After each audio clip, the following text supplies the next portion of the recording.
हमारे देश में हमारी ऑटोमोबाइल इंडस्ट्री जब मैंने चार्ज लिया था तो वो 4.5 लाख करोड़ की थी।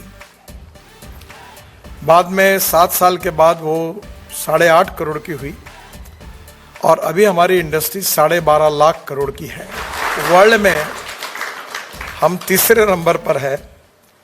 अभी हमने जापान को पीछे डाला है 2 महीने पहले और मेरा ये टारगेट है कि हम आने वाले 3-4 साल में वर्ल्ड के नंबर 1 मैन्युफैक्चरिंग ऑटोमोबाइल हब बनेंगे।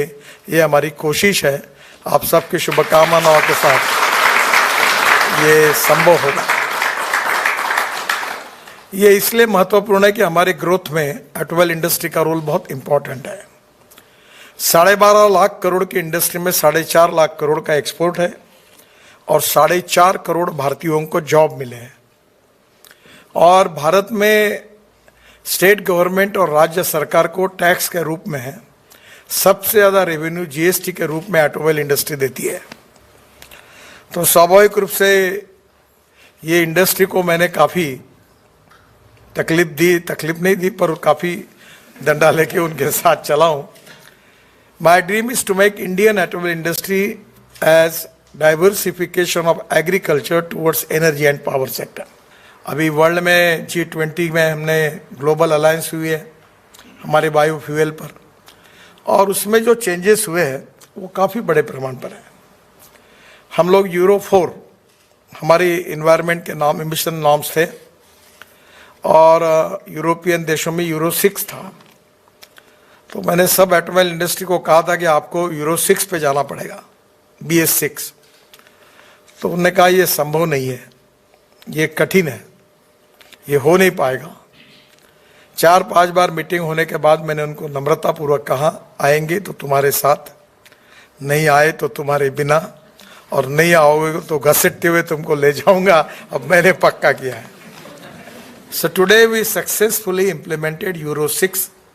अब नेचुरली हमारे देश में पहली बार वर्ल्ड की फ्लेक्स इंजन की इनोवा टोयोटो की लॉन्च करने का मौका मुझे मिला और वो 60% इलेक्ट्रिसिटी तैयार कर रही है और 40% इथेनॉल पे चल रही है। हमारे देश में पेट्रोल का रेट है 120 रुपये लीटर और इथेनॉल का रेट है 60 रुपीज़ लीटर।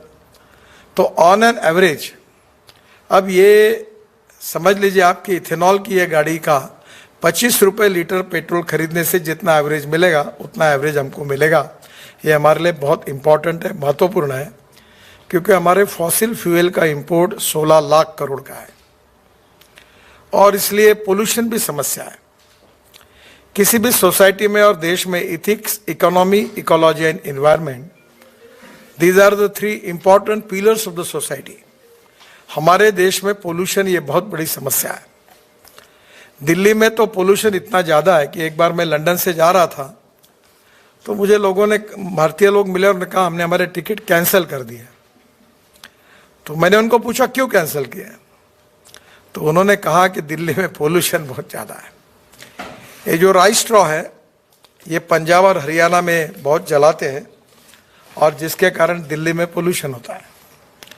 पहली बार हमने राइस स्ट्रॉ से बायो CNG और बायो LNG बनाने के 186 प्लांट पंजाब, हरियाणा और उत्तर प्रदेश में अब प्रोसेस में है और 36 प्लांट चालू हो गए हैं। तो हमारे ट्रैक्टर, हमारी गाड़ियाँ, हमारी ट्रक, हमारी बसें, जैसे आपने देखा नागपुर में, वो हम लोग बायो CNG पर चला रहे हैं। अरे हम ऐसा सपना देखते हैं, मैं बहुत बार कहता हूँ कि मेरा ड्रीम है कि पेट्रोल और डीजल हमारे देश से हद्दपार हो जाए। तो ये बहुत कठिन काम है पर असंभव नहीं है। और इसलिए अभी ये जो राइस स्ट्रॉ, इससे पानीपत में एक इंडस्ट्री शुरू हुई है इंडियन ऑयल की, बड़े पीछे लगकर, वो मेरा ड्रीम प्रोजेक्ट है और उसमें 1 लाख लीटर इथेनॉल ये परली से होता है और 150 टन बायो बिटुमिन। हम लोग 80 लाख टन हमको बिटुमिन लगता है और हम लोग 50 लाख टन इंडियन रिफाइनरी देती है और 30 लाख टन हम इंपोर्ट करते हैं। तो अभी हमने ये तय किया, 2 निर्णय किए हैं कि हमारा किसान अन्नदाता नहीं, अब ऊर्जादाता बन गया है, अब बिटुमिन दाता बनेगा और इसके बाद एविएशन फ्यूल हवाई ईंधन दाता बनेगा। इथेनॉल में भी काफ़ी काम हुआ है। हमारी शुगर फैक्ट्री इथेनॉल तैयार कर रही है और इथेनॉल से बजाज, टीवीएस और हीरो की टू व्हीलर तैयार हो गई है, ऑटो रिक्शा तैयार हो गई है। ये स्वीडन में स्कैनिया करके कंपनी है, उनको मैं लेके गया था। हमारी 25 बसेस स्कैनिया की 100% बायो इथेनॉल पर चली। तो आने वाले समय में इथेनॉल और भी मिथेनॉल जो कोयले से बनता है, हमने बेंगलोर में 25 बसेस कर्नाटक स्टेट की 15% कोयले से जो मिथेनॉल बनता है उसके ऊपर ऐड करके 15% सक्सेसफुली एक्सपेरिमेंट पूरा किया।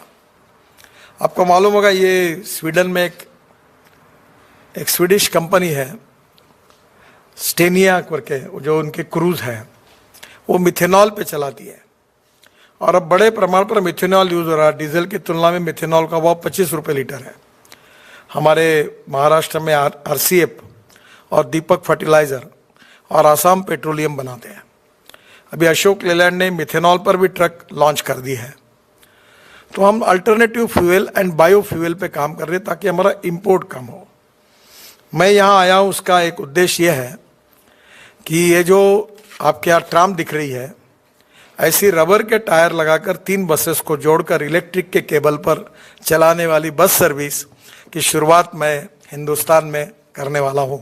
और अभी हम लोग हाइड्रोजन फ्यूल पे काम कर रहे हैं। मेरे पास खुद गाड़ी है, हाइड्रोजन पे चलती है और हिंदुस्तान की पहली गाड़ी है। उसका कहानी ऐसी हुई कि मैं जब बात करता था कि पानी से हाइड्रोजन निकलेगा और गाड़ी चलेगी, तो मेरी पत्नी फूड एंड न्यूट्रिशन में एमएससी है, तो वो भी थोड़ा बहुत साइंस समझती है। तो उसने मुझे कहा कि आप बोल रहे पानी से हाइड्रोजन निकलेगा, हाइड्रोजन पे गाड़ी चलेगी, मेरा ही विश्वास नहीं बैठता तो लोगों का क्या बैठेगा आपके ऊपर। तो मैंने तय किया कि मैं हाइड्रोजन की गाड़ी लाऊंगा, वो मैं चलाता हूँ, मैं उसको जाता हूँ, घूमता हूँ, सब मुख्यमंत्रियों को घुमाता हूँ। आज जो मेरे घर पे मंत्री मुख्यमंत्री आते हैं, मतलब हाइड्रोजन पे काम करो। हाइड्रोजन ये फ्यूचरिस्टिक फ्यूल है। Futuristic technology, futuristic vision and futuristic development is very important. तो अभी हाइड्रोजन पे हम लोग पानी से हाइड्रोजन बना सकते हैं, कचरे से बना सकते हैं। मैंने अभी दिल्ली में 7 टेकड़ियाँ है कचरे की बड़ी बड़ी, तो गाजीपुर के टेकड़ी का 30 लाख टन कचरा रोड में डाल दिया है। अहमदाबाद डोलेरो रोड पर कचरा डाल दिया 30 लाख टन। फिर ये अपने दिल्ली मुंबई हाईवे के पहले इसमें डाल दिया। अब कचरे को सेग्रीगेट करके प्लास्टिक, ग्लास और मेटल अलग करके जो कचरा निकलेगा उससे ग्रीन हाइड्रोजन, और जो सूवेज वाटर है, जो टॉयलेट का पानी है, आपको आश्चर्य होगा, मैं 7 साल पहले मेरे कॉन्स्टिट्यूंसी में वो पानी हम महाराष्ट्र सरकार को बेचते हैं बिजली तैयार करने के लिए, कोराडी और खापरखेड़ा, तो हमको 300 करोड़ रुपए मिलते हैं टॉयलेट का पानी बेचकर।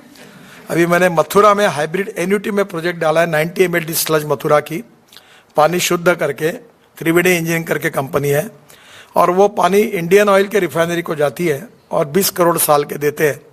केवल 60% सरकार ने खर्चा किए और 40% पब्लिक प्राइवेट इन्वेस्टमेंट में हुए। जो कोयले से तैयार होता है वो ब्लैक हाइड्रोजन, और जो बायोमास से तैयार होता है वो ग्रीन हाइड्रोजन, और जो पेट्रोलियम से होता है वो ब्राउन हाइड्रोजन। तो अब बड़े प्रमाण पर हम हाइड्रोजन पे काम कर रहे हैं। अभी हम लोग 16 लाख करोड़ की ऊर्जा, पेट्रोलियम, फॉसिल फ्यूल हम इंपोर्ट कर रहे हैं। हम ऊर्जा को आयात करने वाले नहीं, निर्यात करने वाला देश बने। इलेक्ट्रिक में तो क्रांति हो गई।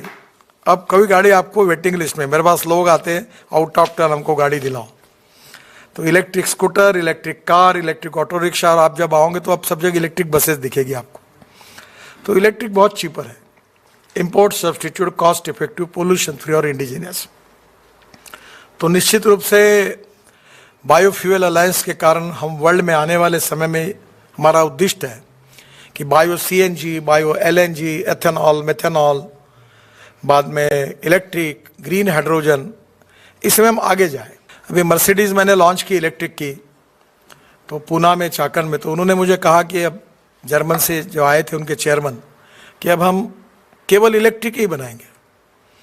अभी मैंने एलएनजी का ट्रक ब्लू एनर्जी का लॉन्च किया, जो एलएनजी पे चलता है या डीजल, 50% कॉस्ट बच जाती है, प्रदूषण कम होता है। और ये परली जो है, rice straw, cotton straw, waste straw, इससे हम लोग बायो सीएनजी और बायो एलएनजी बना रहे हैं।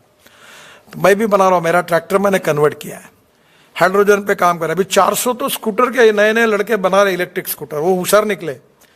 वो बजाज, टीवीएस और हीरो वाले 125 मीटर के लिए लिथियम आयन बैटरी डालते थे, तो उन्होंने 60 किलोमीटर की बैटरी डाली, क्योंकि एक स्कूटर दिन में 24 किलोमीटर ही चलती है। ये इलेक्ट्रिक के चार्जिंग की बात मैं जब था पहले बोलता था, पत्रकार मुझे बोलते थे रास्ते में गाड़ी बंद हुई तो क्या होगा, कैसा होगा। अब मैं जाता हूँ और हजारों लोगों को पूछता हूँ किसकी गाड़ी बंद हुई क्या, बोले नहीं। मैं भी इलेक्ट्रिक गाड़ी यूज करता हूँ, फ्लेक्स इंजन की यूज करता हूँ। तो देश बहुत तेजी से बदल रहा है। इंपोर्ट को कम करना है, पोल्यूशन को कम करना है, और देश में नए रोजगार निर्माण करके देश की एक्सपोर्ट को बढ़ाना है। और अब किसान जो है वो, बहुत लोगों ने अभी मराठवाड़ा, पश्चिम महाराष्ट्र, कर्नाटक, तमिलनाडु, सब गन्ने से शुगर केन जूस से इथेनॉल, मोलाइसिस से इथेनॉल, कॉर्न से इथेनॉल, राइस से इथेनॉल। तो ये बड़े प्रमाण पर हम लोग एक नई इकोनॉमी डेवलप कर रहे हैं। जो हमारी अलायंस है G20 में, बायोफ्यूल की अलायंस है, अल्टरनेटिव फ्यूल की अलायंस है। तो देश की प्रगति काफ़ी अच्छी हो रही है, और आप सब लोगों के मन में यही भाव होगा कि हमारा देश आगे जाना चाहिए।